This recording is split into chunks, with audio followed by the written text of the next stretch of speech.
ايه رأيكم بقى في الجمال والحلاوة دي؟ احلى اجنحة مشوية بطريقة حلوة وبتتبيلة جميلة ومميزة. يلا بينا اوريكم هي مستوية قد ايه وجوسي من جوه وطرية، وهتاكلوها تدوب في بقكم كده اهي. بقى بوريكم ان هي ما فيهاش دم ولا حاجة. ما شاء الله مستوية حلو جدا. بحاول افصصها لكم كده علشان بس ماسكة التليفون بايدي التانية اهوت. ما شاء الله طرية وجوسي من جوه وما فيهاش ولا نقطة دم. يلا بينا نشوف الطريقة اتعملت ازاي وتبلتها بتتبيلة ايه وشويتها ازاي بدون فحم ولا دخانة ولا الكلام ده. يلا بينا ندخل على الوصفة ونشوف النهاردة وصفتنا ايه. الأجنحة المشوية على طريقتي في قناتي وصفة شيماء. اهلا بيكم في قناتي وصفة شيماء. وحشتوني قوي قوي قوي قوي يا حبايبي. متنسوش اللايك والشير والكومنت الجميل. ويلا بينا نخش على التتبيلة. التتبيلة معايا عبارة عن ايه؟ عبارة عن بصل وطماطم وفلفل وليمون وتوم. تتبيلة مميزة جدا جدا هتلاقيها عندي أنا من تتبيلات المشاوي المميزة عندي. حطيت الطماطم، حطيت البصل، حطيت الثوم، وهحط ليمونة هخرطها. وهنزل بقى بالبهارات: ملح وفلفل أسمر، كاري، كركم، جنزبيل، قرفة، توم باودر، بصل باودر، حبهان، مستك. البهارات اللي موجودة عندك حطيها. عندك السبع بهارات استكفي بيها. عندك بهارات فراخ استكفي بيها. عندك بهارات مشاوي استكفي بيها. بقولك اي حاجة متاحة عندك. خلاص يا حبيبتي، ما تنسيش اللايك والشير والكومنت الجميل لقناتي وصفة شيماء. خلاص. هنا بقى بكمل البهارات اللي عندي على الطماطم، على البصل، على الفلفل، على الثوم. وكمان هحط ليمونة وهحط معلقتين خل، واروح ضربة بقى ايه الخليط الجبار اللي معايا دوت. وشم الروايح الجميلة المميزة. ما تنسيش البابريكا وما تنسيش شوية شطة لو بتحبيها مشطشطة. ما بتحبيهاش مشطشطة استكفي باللي موجود. هنزل بقى بمعلقتين خل كده اهوت. وهبتدي بقى ايه افرم كل الكلام دوت بعد ما اخرط الليمونية علشان افرمها بقشرتها بكلها كده. وشمي بقى احلى ريحة تتبيلة. ممكن تعمليها للفراخ المشوية، ممكن تعمليها للحمة المشوية. ريحتها جميلة جدا جدا جدا. هنا هحط ورقة لورا وهتتفرم في الخلطة، وهحط حبهان ومستكة كنت نسيتهم. خلاص يا حبايبي، هقول لكم تاني الخلطة عبارة عن ايه. عبارة عن توم وبصل وفلفل وليمون وخل وطماطم.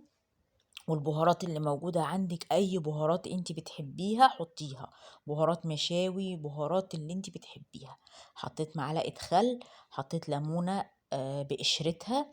وهنزل بشوية سكر صغيرين او لو عندك آه هحط هنا كمان معلقة هريسة شطة اهيت زي ما انتوا شايفين. ما شاء الله على التتبيلة، ريحتها جميلة جدا جدا جدا. هفرم تاني كده عشان كله يدخل في بعضه. وادي الأجنحة معايا او الهيكل بتاع الفرخة عموما. ممكن تعملي الأجنحة بس، او ممكن تعملي الهيكل على بعضه. ممكن تعملي الفرخة على بعضها، تتبليها بالتتبيلة ديت وتروحي شوية الفرخة على بعضها. بتبقى طعمها حلو جدا جدا جدا. هبتدي انزل بالخليط كده زي ما انتوا شايفين علشان ابتدي اتبل ايه. اتبل الاجنحة بتاعتي بالتتبيلة الجبارة اللي ريحتها حلوة جدا جدا جدا. هنزل كده بقى بالاجنحة اللي مغسولة حلو ومنقوعة ومتصفية ومعصور عليها ليمون وخل. وهبتدي اقلب بقى الاجنحة اهيت. بصوا بقولكوا شايلة القطع اللي فيها الزفريات ومنضفاها حلو جدا. هنزل بقى بكل الأجنحة اللي معايا ديت وأقلبها كده تقليبة حلوة عشان تشرب من الخليط ده. خلاص يا حبايبي اهو كده. ممكن بقى تسيبيها في التتبيلة دي براحتك خالص، يعني من بالليل للصبح. ممكن تعمليها الصبح وتدخليها الفرن بالليل. يعني على حسب ما تسيبيها في التتبيلة هتديكي طعم حلو جدا. جبت بقى الشبكة بتاعة الفرن مغسولة حلو، وهي اللي لونها كده غامق بس نضيفة ومغسولة. لو عندك الشبكة بتاعة الشوي حطيها فيها. وهبتدي بقى ارصها كده. هفتح الجناح وارصها كده على الشواية او على الشبكة بتاعة الشوي. لو ما عندكيش الشبكة خالص حطيها في صينية زي ما أنا رصاها الرصة ديّة بس جوّه الصينية وحطيها في الفرن برضه هتتشوى وتبقى حلوة جدًا، جدًا، جدًا.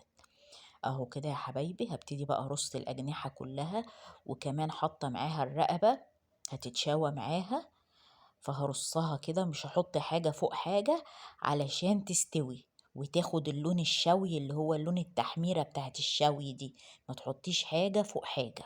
خلاص هابتدي بقى أرصها كده أهوّة. اللهم صل وسلم على سيدنا محمد عليه أفضل الصلاة والسلام. هرصها كده بقى التتبيلة ديت حلوة جدا، ممكن تعملي بيها أي نوع مشاوي عايزة تشويه، فراخ لحمة اللي انت حابة، بس بدل ما تحطي بهارات فراخ حطي بهارات لحمة. اهو نزلت بقى ايه بالتتبيلة كلها، وهحط في الصينية من تحت حبة مية علشان لما تغلي تطلع بخار على الفراخ تبقى جوسي كده وطرية. خلاص حطيت في الصينية من تحت مية يا جماعة، مية عادية خالص من الحنفية، عشان أول ما الصينية تتحط في الفرن وتسخن تغلي فتطلع بخار على اللحمة فتسويه وتبقى طرية وجوسي. هنا بقى الفراخ طلعتها من الفرن، كنت حطاها في الفرن بصوا ما شاء الله.